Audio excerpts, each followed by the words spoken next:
Hey hello. അപ്പോൾ ഇന്ന് weekend ആയതുകൊണ്ടും സൺഡേ ആയതുകൊണ്ടും നമ്മുടെ ഫ്രണ്ട്സ് എല്ലാം കൂടെ ഒന്ന് പുറത്ത് പോവാം, ഒന്ന് എക്സ്പ്ലോർ ചെയ്യാം. എപ്പോഴും വീട്ടിൽ തന്നെയല്ലേ എല്ലാവരും ഓരോ കാര്യങ്ങളൊക്കെ ആയിട്ട് ഇരിക്കുമല്ലേ. അപ്പോൾ ഒന്ന് പുറത്തൊക്കെ പോയി കുറച്ച് ചില്ല് ചെയ്യാമെന്ന് വിചാരിച്ചു. അങ്ങനെ നമ്മൾ ഇന്നത്തെ പരിപാടി എന്ന് വെച്ച് കഴിഞ്ഞാൽ നേരെ ബീച്ചിലേക്ക് പോവുകയാണ്. അതിനാണ് രാവിലെ ഒരുങ്ങി കെട്ടി ക്യാപ്പൊക്കെ വെച്ച് കുറച്ച് നഷ്ടമൊക്കെ ക്യാമറയുടെ മുന്നിൽ കാണിച്ചിട്ട് ഇറങ്ങുന്നത്. അങ്ങനെ ഇപ്പം നമ്മൾ ബീച്ചിലേക്ക് പോകാനായിട്ട് ഞാനിപ്പം നമ്മളെല്ലാവരും കൂടെ ആദ്യം മീറ്റ് ചെയ്യാം എന്ന് പറഞ്ഞൊരു സ്ഥലമുണ്ട്. ഇവിടെ അടുത്ത് ഒരു ട്രെയിൻ സ്റ്റേഷനാണ്. അപ്പോൾ അങ്ങോട്ടേക്ക് നടന്നുകൊണ്ടിരിക്കുകയാണ്. അങ്ങനെ നടന്ന് നമ്മളെ ഫ്രണ്ട്സിനെ എല്ലാം കണ്ടെത്തി അങ്ങനെ നേരെ വണ്ടിയിൽ കയറി. നമുക്ക് കാറുണ്ടായിരുന്നു, അപ്പോൾ കാറിൽ കയറി പോയിക്കൊണ്ടിരിക്കുകയാണ്. അങ്ങനെ നമ്മളവിടെ ഇറങ്ങി കഴിയുമ്പം നമ്മൾ ബീച്ചിലേക്ക് പോകുന്നതിന് മുമ്പ് അവിടെ കാർ പാർക്ക് ചെയ്തിട്ട് കുറച്ച് നടക്കാനുണ്ടായിരുന്നു. അങ്ങനെ ആദ്യം നടന്നു കഴിഞ്ഞപ്പോൾ കുറച്ച് റോങ് റൂട്ടായിരുന്നു. പിന്നെ നമ്മൾ കറക്റ്റ് റൂട്ടിൽ വന്ന് നേരെ ബീച്ചിലെത്തി. അപ്പം ഭയങ്കര കാറ്റെന്ന് ഞാൻ പറഞ്ഞു, ഭയങ്കര കാറ്റായിരുന്നു. അതിൻ്റെ ഇടയ്ക്ക് നമ്മളൊരു ജ്യൂസൊക്കെ മേടിച്ച് നടക്കണം. രാവിലെ ബ്രേക്ക്ഫാസ്റ്റ് ഒന്നും കഴിച്ചില്ലായിരുന്നു, അതുകൊണ്ടൊരു ജ്യൂസൊക്കെ വെച്ച് അങ്ങ് അഡ്ജസ്റ്റ് ചെയ്തു.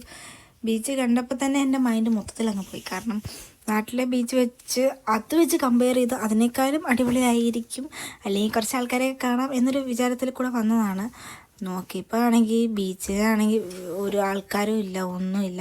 എനിക്കറിയത്തില്ല, വിൻ്റർ സീസൺ ആയതുകൊണ്ടായിരിക്കും. പിന്നെ ബീച്ചിൽ നമ്മുടെ നാട്ടിൽ ഈ മണലായിരുന്നു, പക്ഷേ ഇവിടെ വെച്ച് കഴിഞ്ഞാൽ ഭയങ്കര ഉണ്ട കല്ല് പോലെയാണ്. ഒരു വലിയ രസമൊന്നും തോന്നില്ല. ബീച്ചിൽ വെള്ളമാണെങ്കിലും ഒരു വൃത്തിയുള്ള പോലെ എനിക്ക് തോന്നിയിട്ടില്ല. എന്താണെന്ന് എനിക്ക് അറിഞ്ഞുകൂടാ. ഭയങ്കര കാറ്റെന്ന് വെച്ചാൽ ആളെ പറത്തിക്കൊണ്ട് പോകുന്ന പോലത്തെ കാറ്റായിരുന്നു. നമ്മൾ 2 സ്റ്റെപ്പ് മുന്നോട്ട് വെച്ചാൽ 3 സ്റ്റെപ്പ് പുറകിലേക്ക് വരുന്നു. അതിൽ കാറ്റായിരുന്നു. അതാണ് ഏറ്റവും കൂടുതൽ മനുഷ്യനെ മടുപ്പിച്ച് കളഞ്ഞത്. കാറ്റ് കാരണം അടുത്തേക്ക് ആൾ പറയുന്നത് പോലും കേൾക്കാൻ പറ്റത്തില്ല. പിന്നെ അവിടെ നിന്ന് 2 ഫോട്ടോയും വീഡിയോയൊക്കെ എടുത്തിട്ട് നേരെ തിരിച്ചു വരാം എന്നൊരു പ്ലാനിലായി. കാരണം അധികം നേരം അവിടെ നിൽക്കാൻ തോന്നിയില്ല. ഒരു രസവും ഇല്ലായിരുന്നു. കാറ്റെന്ന് പറഞ്ഞു കഴിഞ്ഞാൽ മടുപ്പിക്കുന്ന കാറ്റാണ്. എന്തായാലും നമ്മൾ ഇനിയും ഒന്നും കൂടെ പോകണമെന്ന് പ്ലാനുണ്ട്.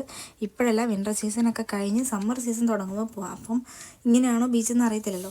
എന്തായാലും ഇതല്ലാണ്ട് വേറെ ബീച്ചുണ്ട്. ഇനി പോകുമ്പോൾ വേറെ ബീച്ചിലായിരിക്കും പോവുക. അങ്ങനെ കുറച്ച് പ്ലാനൊക്കെ ഇട്ടിട്ടുണ്ട്. അങ്ങനെ ഇതെല്ലാം കഴിഞ്ഞ് നമ്മൾ തിരിച്ച് വണ്ടി വെച്ചിടത്തേക്ക് നടന്നുകൊണ്ടിരിക്കുകയാണ്. അങ്ങനെ നടന്ന് നമ്മൾ നേരെ വണ്ടിയുടെ അവിടെ എത്തി. അങ്ങനെ വണ്ടിയിൽ കയറി നേരെ വന്നു. അപ്പോൾ ഇന്നേക്ക് ഇത്രയേ ഉള്ളൂ. Ta-ta, bye bye, love you all, by.